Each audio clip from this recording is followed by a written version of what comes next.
The nostalgic lines of the Morgan motor car have changed little since the 30s, nor has the traditional way the car is crafted.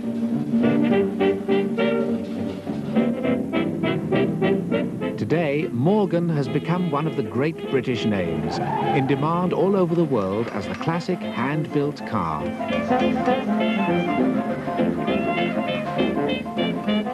But its very popularity is now its biggest problem. The company is faced with a backlog of orders they can't meet and waiting lists which have stretched to over 10 years. They desperately want to make more cars, but how?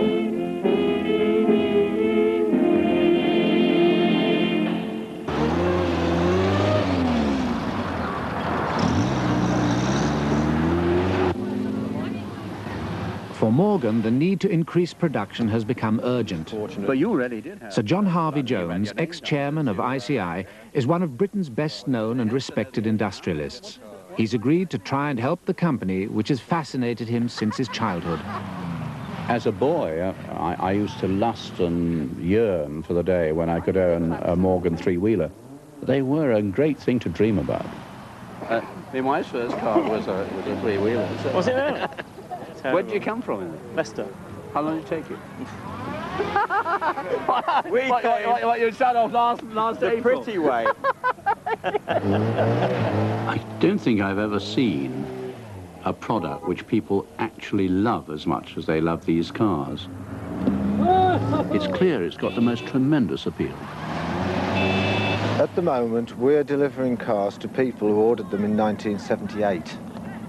That's 11 years ago, and it will probably take us the next 2 years to work through the 78, 79 orders. So those are firm orders with deposits. You're telling me that some of them are dead? Some of them are dead, right? 3 or 4 that I happen to know about, having looked through the list. But 460 orders on our books. And last year we got 12 cars. Well, on the basis of 12 cars and a list of 450 people, it's a 40-year waiting list. On paper, it's going to 40 years. I mean, I'm definitely too late.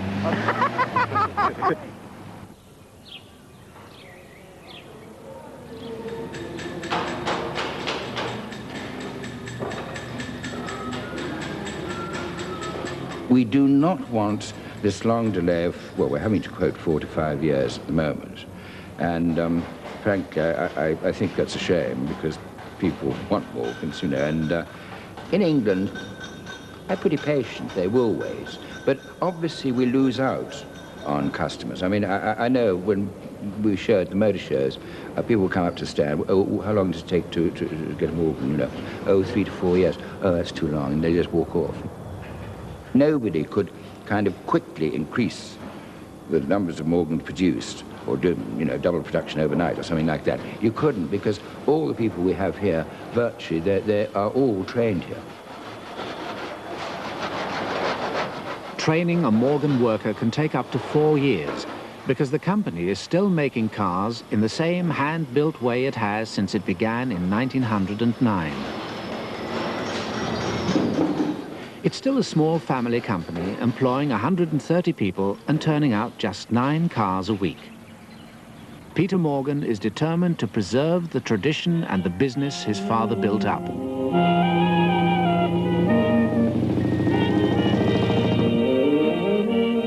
From those first 3-wheeled cycle cars, the Morgan Runabout aimed to bring motoring within the reach of everyone.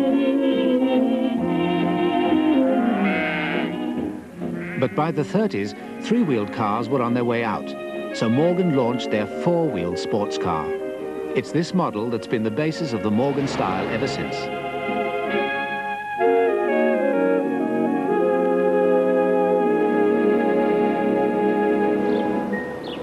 We have been doing 10 cars in some shops once a month in some shops, particularly, obviously, the chassis department. But other departments... Now it's up to Peter Morgan's son, Charles, to carry on the family tradition, as Peter Morgan is due to step down as managing director.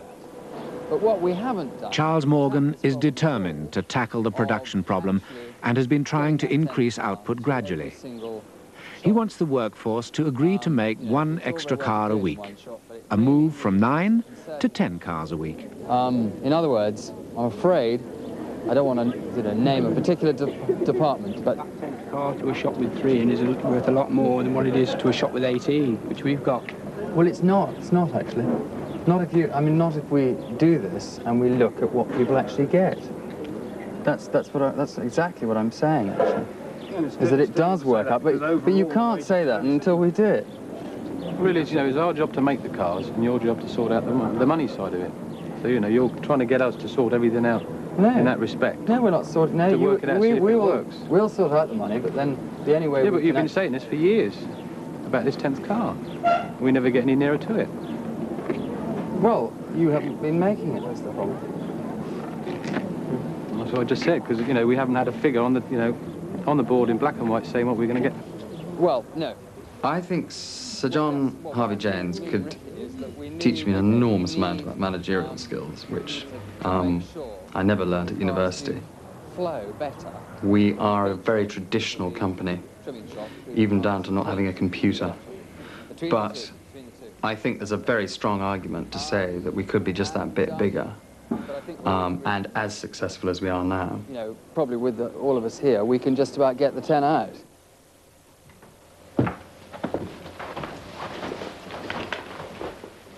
Before I visited the factory, I spent some time going through the accounts.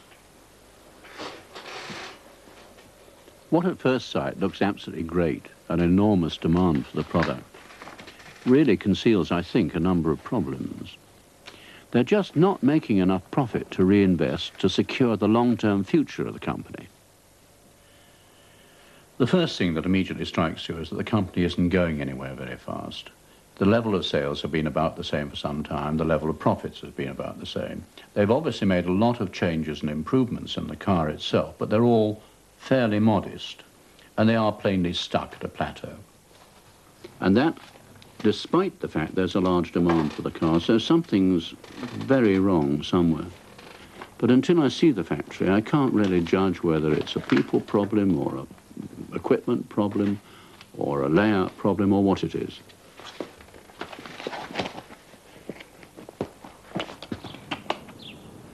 I'm sure Sir John will be helpful to us, yes, I'm quite certain of that. I think even if he makes some very critical remarks, I hope we've been building the cars long enough, and I've been in the job a sufficient number of years not to worry. This must be it. It's a bit different to Volkswagen, which was the last car factory I went to. Yes, this is it, all right. Look at the Morgan. Do have a chair, Sir John. Just so down. Come to help us out, haven't you? Well, I don't know. I hope I can. I'm not too sure. You're a slightly different problem to the ones I'm usually accustomed to. Well, I'm sure of that. But one of the things that fascinates me is that you do have such a very long waiting list. I call them popularity peaks. Yes. Hopefully they kind of stay there. But no, by and large, Morgan owners are prepared to wait. Not in every instance. I mean, in Italy, they want the car right away. There's no doubt about that. Italians want everything right away, don't they? Italians right away. But no, in this country, people are patient. But there is an interesting thing, is that what I find is there's quite a bit of speculation goes on with the Morgan, because it is possible when you buy it to sell it quickly, delivery mileage and what have you. Well, that's one of the things that slightly worries me. It seems to me one of the ways of putting the waiting list down is to push the prices up. Well, yes. It's traditionally, the Morgan has always been a cheap car. And Father, you see, started with a three-wheeler. And that was, I mean, it was £85. But you see, it can't be a cheap car, though, because presumably in a car of this sort, the labour content is, what, nearly, what, 40% of the cost of the car? Or? I would say between 30 and 40. Yes, I worked out about a third. About a third. Yep, I think so.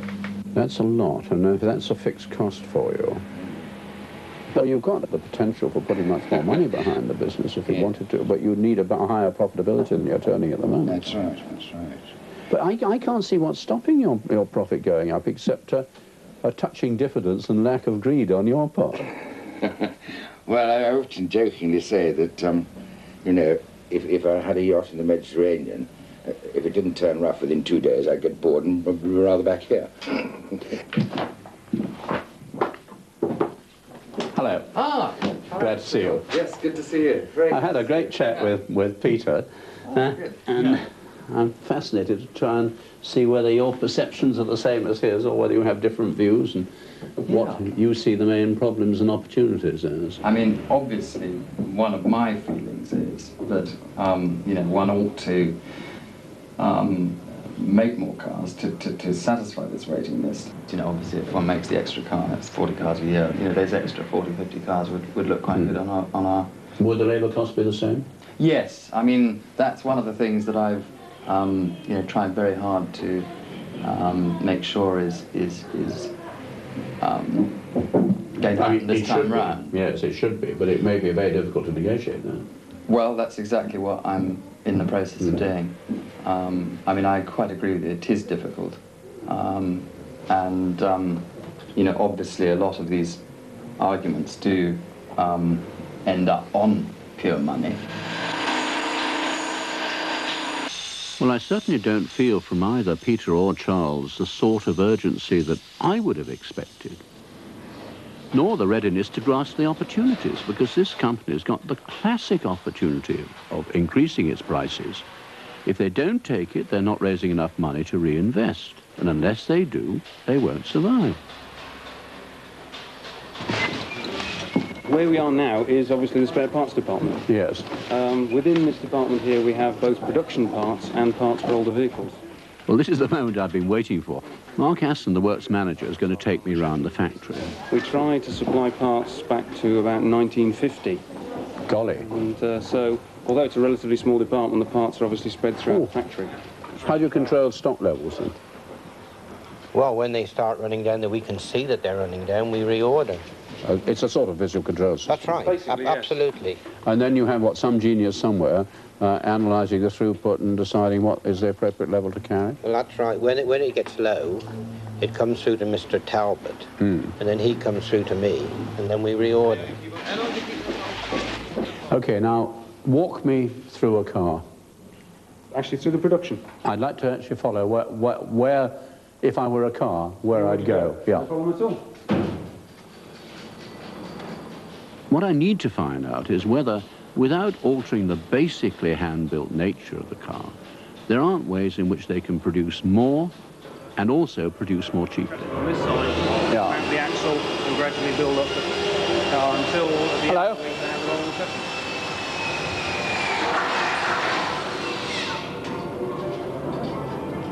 How do you do? Glad to meet you. Hello.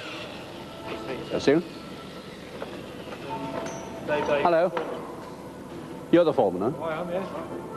How long have you been working here? 30 years, 31 years. Always on chassis? Yes, yes. My golly, you must know your chassis by now.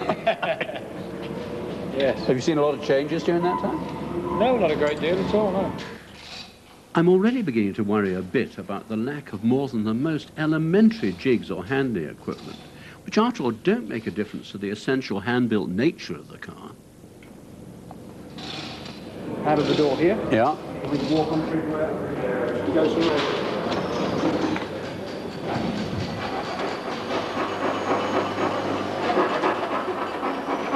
Right, where are we heading now, Mark? Into the wood shop. Yeah.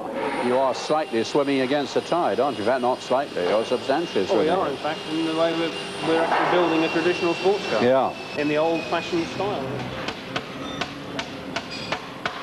And what is the wood used mostly? It's all ash wood, basically. And it will be planed and cut to an appropriate shape. Their pride seems to be in manufacturing from the furthest back state that they can buy the basic raw material. I mean, I'm surprised they don't start with the tree, actually.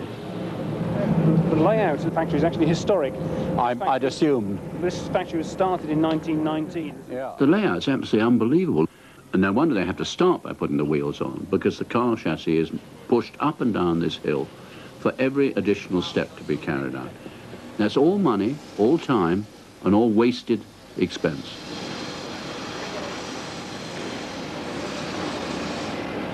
cockpit area will be panelled. Yeah.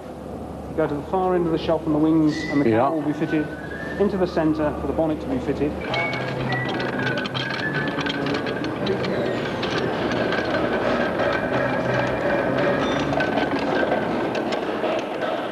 I accept the need to hand build the car, but they don't even like to use power tools.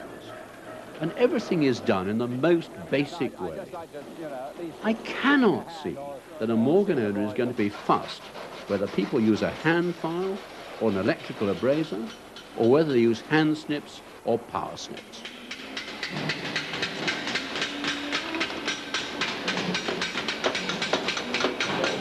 How long have you been working here? 25 years, the first to next one. Bloody hell. Did you do your apprenticeship here?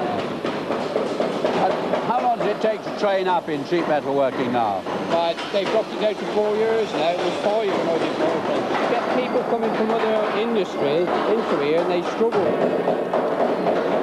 But I mean, this is going to be such a limiting factor on anything you want to do. It is. There's something you'll have to give here. Yeah. This is the shop that counts with the actual finished article.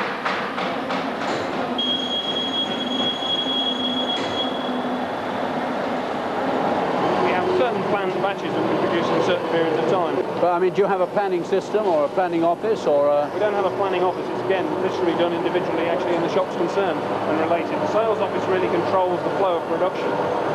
Each week they will issue a ticket saying that is the number of cars we're going to produce on such a day. How do you do? Glad to meet you. Having a look around at our production.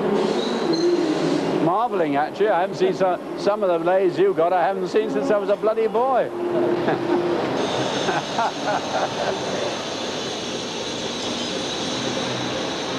Now, what's the reward system? How are the bonuses set up? Are they work measured or are they... Largely work measured, yes. Basically with a discussion between the foreman, in some cases the person concerned, and obviously... But I mean, do you have a work study officer here with a stopwatch and that sort of thing? No, we don't. No. It's all a case of, again, what experience. And, we've got a good idea how long it takes to make a component, for instance. The foreman obviously has, in most cases, actually made the component, so you could say to him, well, look, how long is it? Oh, no. Right, Sir John. Ron Morgan Plus 8 if you'd like to try. Thank you very much, Dean.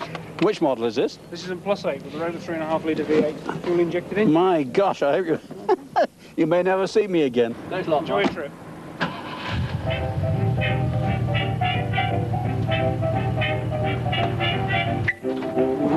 Well done.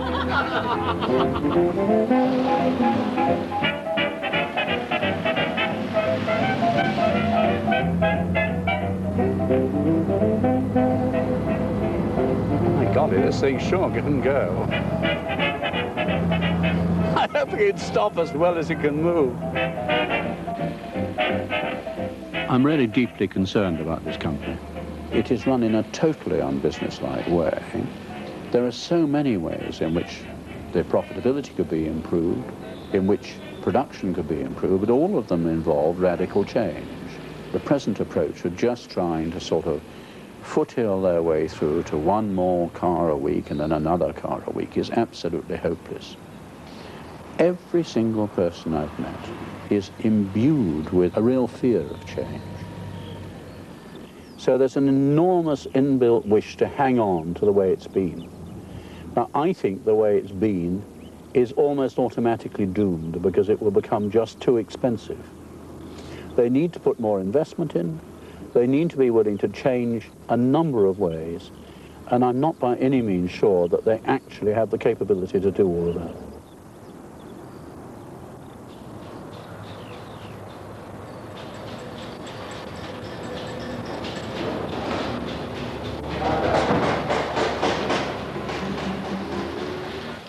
I'm convinced this factory can make a lot more cars. Now I need to meet Derek Day, the sales director, to find out what the actual demand for the car is before I decide what we should be aiming for in terms of numbers. Well, you're the guy I've always wanted to meet, the non-sales manager. That's true, yes, yes. If you could wave a magic wand, what do you think the sustainable demand is? And then why do you think that? I think realistically, if we could aim for something in the region of anything between 450 and 500 as a realistic figure, taking into consideration the way the car is made, I don't think it'd be right to mass produce it. I think it'd lose individuality. No, but you're working the other way around. You're working on what you think you could produce. You're not working on what you think you could sell. I think that would be it. But that number is without any form of back-selling or advertising. Right. The cars, for all practical purposes, sell themselves, don't they? Sure, I mean, they do. I mean, my job, mine and the rest. I mean, you're really a rationer of cars. Well, yes, if you'd like to put it that way, yes. What is the waiting list now? I mean, how long? Roughly about 6 years on a home market, yes. But I mean, you talk almost as though you think that's about right.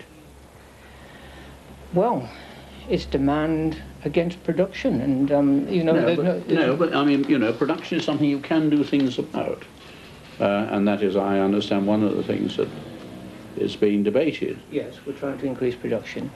But the starting point is still really what the demand for this car could be, and we really don't know. No, there is no, that's absolutely true.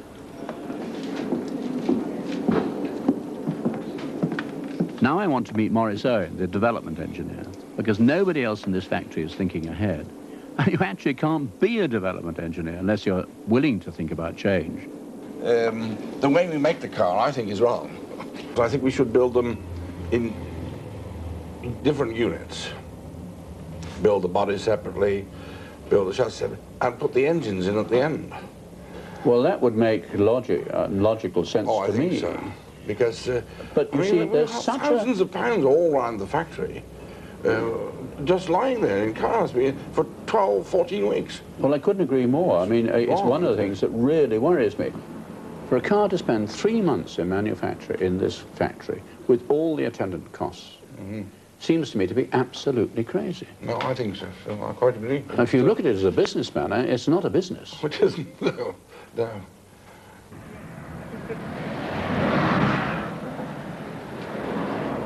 Let's see you tomorrow then, lads. I should be most interested what you think, what you felt, you know, having gone round. Well, there's good news and bad. Time. Good news and bad news, of course, as always in these things.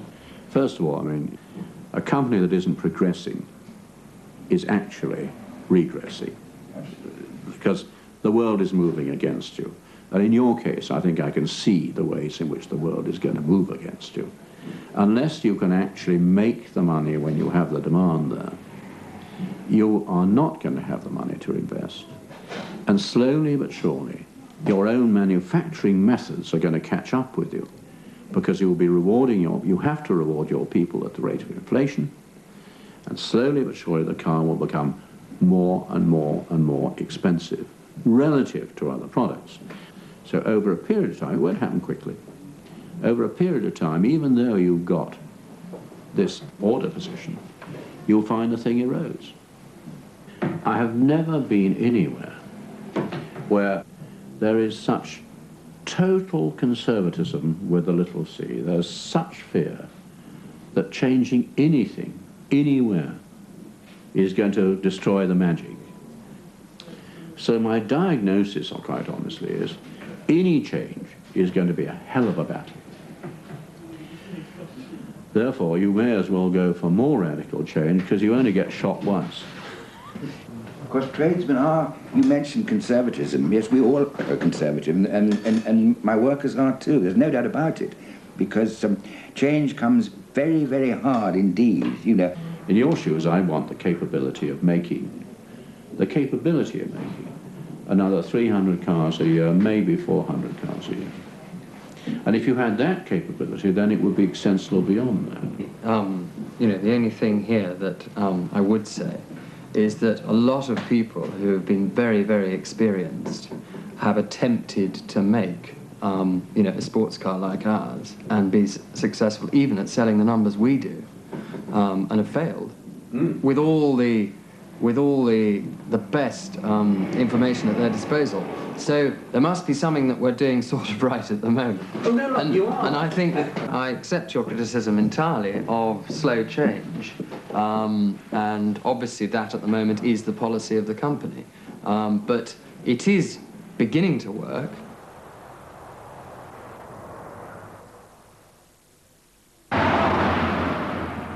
He went against our ideas somewhat insofar as he wasn't impressed with kind of going for one extra car a week.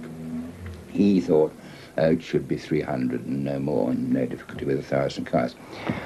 Between us, certainly, we're not without experience here of trying to make more cars or how we do it.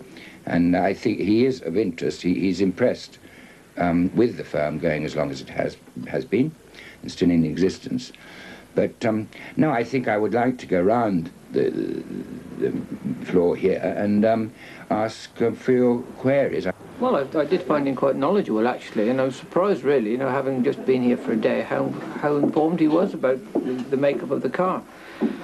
And but equally, I think we should go for 10 cars and see how we go from there. A move to, say, 800 cars a year is an enormous step. But nevertheless, when you think of our suppliers, you're still a small manufacturer making 800 cars or 400 cars, but you've doubled the problems, really, with going for 800, haven't you? So the practicality of producing 300 vehicles, as we do at the moment, in the space we've got, it's impossible, I would have said. I got a certain amount of sympathy with his feeling that, the waiting list is pretty strong. Maybe what we ought to think about is starting from base and actually looking at the whole way, the car progresses through the factory. And, with the help of new machinery and perhaps even a little bit of new technology. But with that proviso that, we don't want to change anything, really, because everybody loves the car as it is. And it'll be interesting when Sir John does come back with his kind of final ideas or suggestions, and in the meantime we should probably still try and make more cars.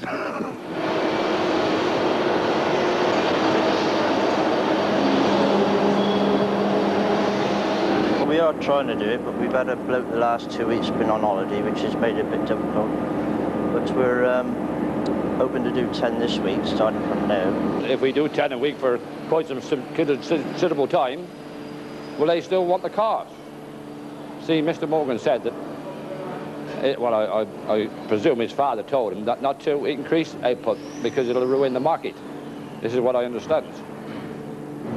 So, well, I mean, I've been here for 40 years, and he never said anything about doing 10 cars to me, only just recently, like. He's been perfectly happy with 9 cars a week.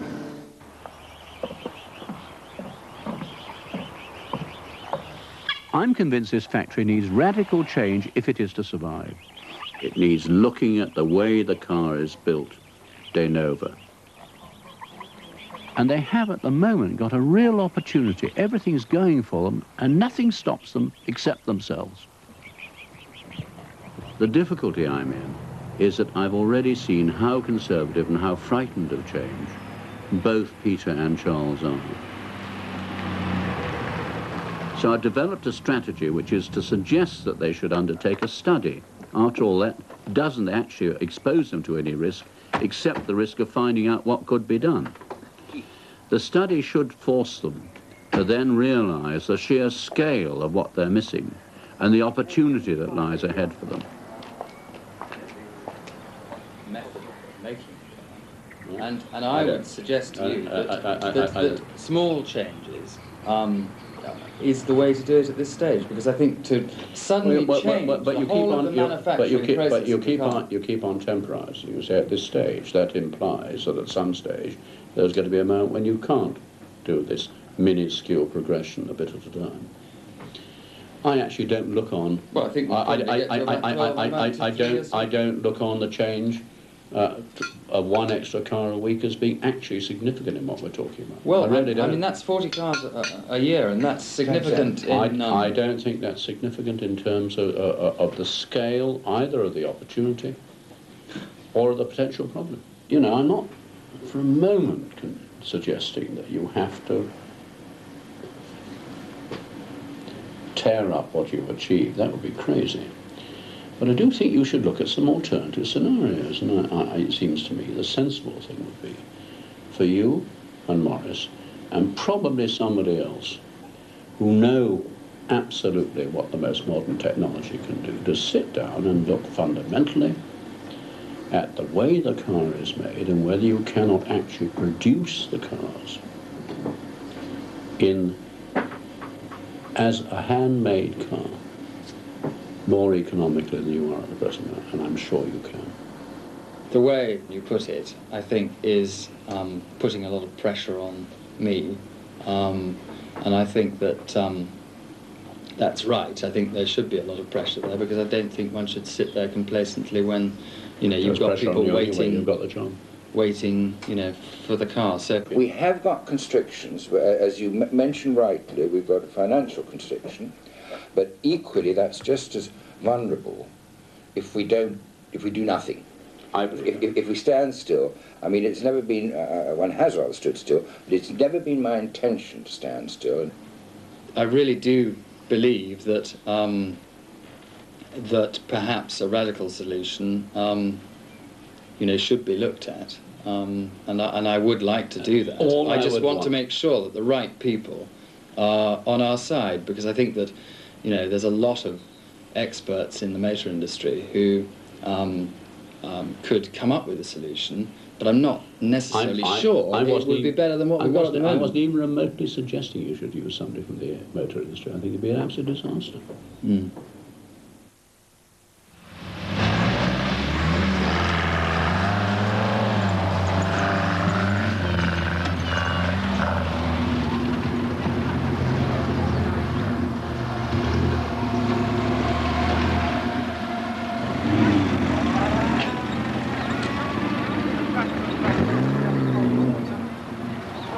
That's better. That's better. Yeah. Let's leave that alone. We'll do it this corner, shall we? He did say have a consultant or somebody like that, but with the greatest respect, says John, you have to sort things out yourself. Nobody will do it for you, you know. What I'm glad he did agree with was not to change the manner in which the car was made. And I'm afraid if he had said we should do that, he's tended to indicate that certain changes might be needed, but I think he's on a pretty kind of sticky wicket on that one, because the way the car's constructed is one of its strongest selling points. There's no doubt about it.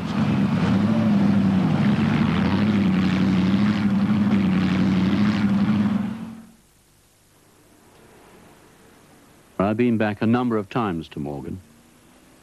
I've introduced them to a first-class manufacturing consultant, but they've not even carried out the study. That worries the hell out of me. I think the workforce and I think the car are worth more than that. They even have obligations in a way to all the rest of us, because they are a part of Great Britain Inc., and they do export, and we need everybody who's got that possibility to do it. Now, just almost as a matter of duty, I feel I've got to go back and have another go, although I do not do so with great expectations. Well, we built quite a lot of extra, you know, bodies and cars, in fact. Well, how many have you got to a week now? 12, 14? No, that wasn't on the cards anyway. No, if you remember, actually. No, I was pulling your leg because it was a very small increase we were going for. You were after, yes, so we were trying to go from 9 to 10. That's right, that's right. And are you consistently doing 10 now? Not consistently, no. I mean, that's not to say that we haven't got some plans, you know, from, you know, discussions which we were having in the summer, and which may be instigated in the near future. But no, I'm afraid there's been no cataclysmic, you know, change as such here. I wasn't really expecting a cataclysmic change, but what I was hoping you'd be sort of looking at the thing fundamentally again and then introducing a range of fairly radical changes in the manufacturing approach. I would hasten to say that I would ever have dreamt of your departing from the concept of a handmade car. Well, I think, I agree with what you know, your concept of making change in that way, but I think it must be made with the consultation of, you know, everybody on the workforce. Oh, of course. And after one heck of a lot of discussion. But you've still got an enormous waiting list. At the moment. Sure, but you have actually got an enormous waiting list. And you had got the ambition when I first met you both of increasing production with an attempt to get the waiting list down. And you have had some marginal success because you've gone up from 9 cars a week to 9.5. But what are your plans to meet the waiting list? It's so often once had this situation where literally we've got all these orders, but they're not good. They're not good. You would like to think that all your customers are magnificent people, but when one of them then sells his order on for £1,000, £2,000, which you see none of, you begin to wonder, well, was he a very nice customer for a Morgan, or was he just a speculator in Morgan car prices? Well, and if so, but you might also, do we want those sort of people? You know, not really.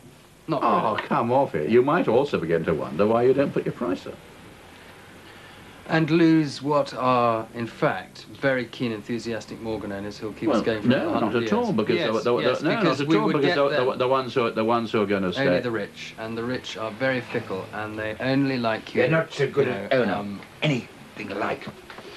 The impecunious man is the best owner. That is something that is worth thinking about from a marketing point of view. Believe me, I'm sure it is, because you know that is why so many car manufacturers haven't survived, and we have.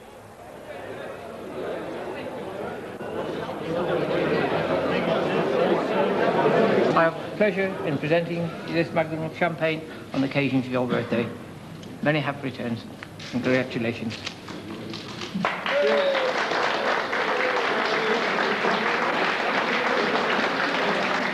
Derek, an old present. Yes, the 3rd of November was a very special day for 2 major reasons. Firstly, I got to the great age of 70, and secondly, it was my retirement. But I'm glad to say that they took me back on the Monday. I retired on the Friday and I was reinstated on the Monday. And the champagne will be greatly appreciated. Thank you.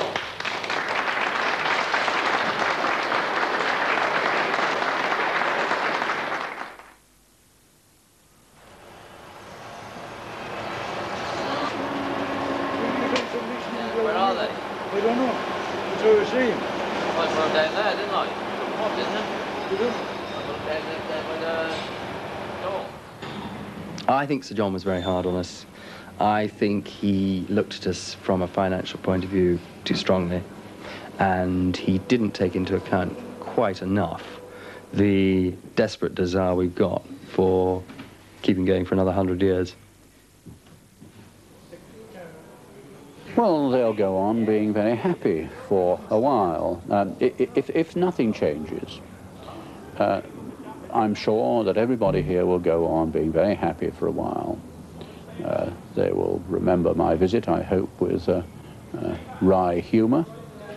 But if they really do nothing, and believe me, I pray they will make some changes, in my view, this car will disappear. I don't know how long it'll be, but over a period of time, this will all disappear.